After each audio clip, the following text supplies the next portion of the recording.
Hello, and welcome to Wesley United Methodist Church of Trenton, Missouri.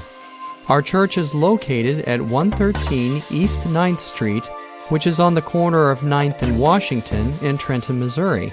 You can call our office between the hours of 9 a.m. to 3 p.m. Central Standard Time, Monday through Friday at 660-359-6762, or visit our website at wesleyunitedmethodist.us. Now we invite you to open your heart, mind, and body to the Word of God with Reverend Barry Boulware. This reading you are very familiar with, but you know some of the best biblical readings are ones that we could almost recite. We know them from front to back. The 15th chapter of Luke's Gospel is sometimes referred to as the lost and found department of the Bible. And this is one of the lost and found stories. Jesus continued, "There was a man who had 2 sons. The younger one said to his father, 'Father, give me my share of the estate.' So he divided his property between them. Not long after that, the younger son got together all he had, set off for a distant country, and then squandered his wealth in wild living. After he had spent everything, there was a severe famine in that whole country, and he began to be in need. So he went and hired himself out to a citizen of that country, who sent him to his fields to feed the pigs." A Jewish person now in charge of taking care of pigs. It makes the story even more difficult, doesn't it? He longed to fill his stomach with pods that the pigs were eating, but no one gave him anything. When he came to his senses, he said, "How many of my father's hired men have food to spare, and here I am starving to death? I will set out and go back to my father and say to him, 'Father, I have sinned against heaven and against you. I am no longer worthy to be called your son. Make me like one of your hired men.' So he got up and went to his father. But while he was still a long way off, his father saw him and was filled with compassion for him. He ran to his son, threw his arms around him, and kissed him. The son said to him, 'Father, I have sinned against heaven and against you. I am no longer worthy to be called your son.' But the father said to his servants, 'Quick, bring the best robe and put it on him. Put a ring on his finger and sandals on his feet. Bring the fatted calf and kill it. Let's have a feast and celebration. For this son of mine was dead and is alive again. He was lost and is now found.'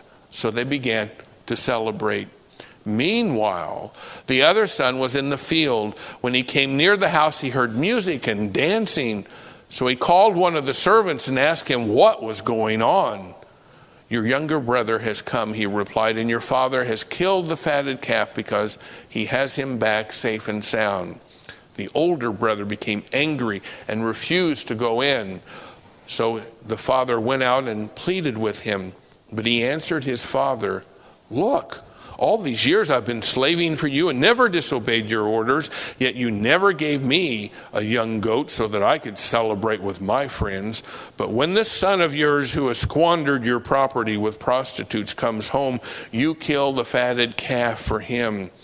'My son,' the father said, 'you are always with me, and everything I have is yours.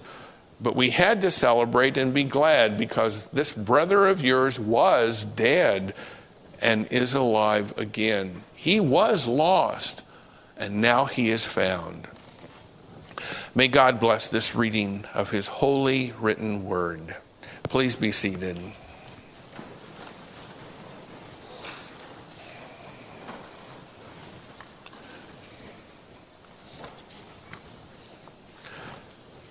Do you remember the first movie that you ever saw in a theater?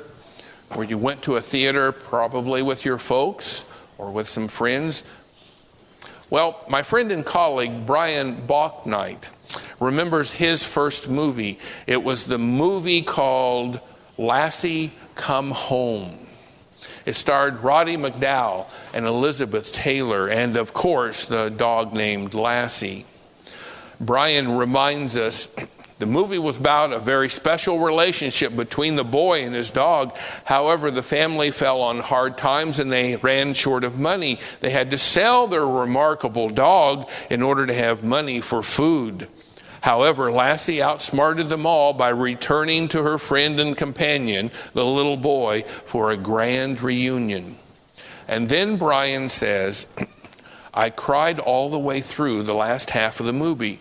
There were real tears. They included snorting sniffles, very loud at times. Lassie moved through obstacle courses, crossed raging rivers, thwarted all kinds of danger, and went without food and water. And then Brian Bachknight has written, what I did not know then, I learned later. Dogs are generally very smart animals. They can sometimes find their path home even against huge circumstances against them. Lassie had been transported far from the little boy's home, but she found her way back all the way to the little boy. What I did not know then, he writes, I learned later. Some lessons in life we only learn at an appropriate age. That's at the heart and center of our new sermon series. We know this parable and other parables that Jesus has given to us from start to finish. Jesus is such a great storyteller.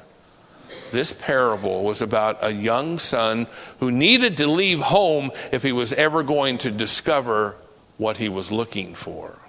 This parable was about an older brother who stayed at home and missed what was right in front of him. And this parable was about a father who knew what was valuable and what wasn't. You could say that the main thrust is about the younger son who left home with his inheritance, squandered it away, eventually came to his senses, and returned home only to have his life now come fully into focus.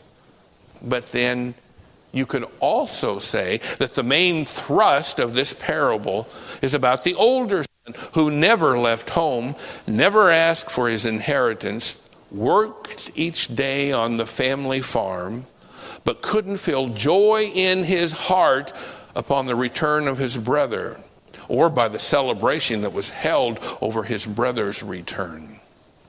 But then again, you could go on and say that the main thrust of this parable was the father who, simply stated, knew how to love his sons whether they be in the right or in the wrong.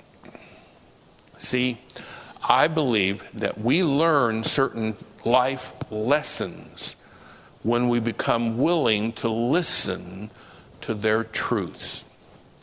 Someone has once said, before I can accept something as being true, I first have to fight against it as if it weren't true. You know, that was kind of who I was as a boy growing up. I would have to take the lessons that my parents were trying to teach me, like, Barry, you live on top of the hill. Do not go down that hill with your bike. You still haven't learned how to do that. You haven't worked the brakes out. Well, how did I find out that that was true? Yeah. Crashed and burned on that bike. I was like that as a kid growing up. I would imagine many of us were like that growing up. I can remember time after time after time where I wasn't ready to listen to the truth of it all. I might have even believed that it was true, but it didn't matter. I wasn't ready to listen to the truth of it all. Any one of us can repeat mistake after mistake after mistake, the same mistake, until we finally reach a point where something grabs us from, I think, the inside out and says, it's time to learn this lesson.